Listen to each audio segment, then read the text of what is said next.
পীরপুরের বিল্লালেরও গায়ে হলুদ শব্দ আর হুলুদ বনি হুলু হুলু হুলু।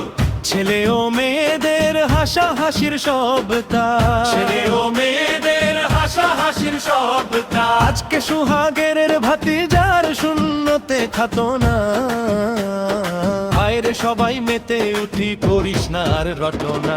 পীরপুরেতে ঘর বাড়ি নাম যে তার বিল্লালো। আজ হয়েছে গায়ে হলুদ, দেখতে লাগছে চমৎকার। পীরপুরেতে ঘর বাড়ি নাম যে তার বিল্লালো। আজ হয়েছে গায়ে হলুদ, দেখতে লাগছে চমৎকার। ও বিল্লাল রে, দেখতে লাগছে চমৎকার।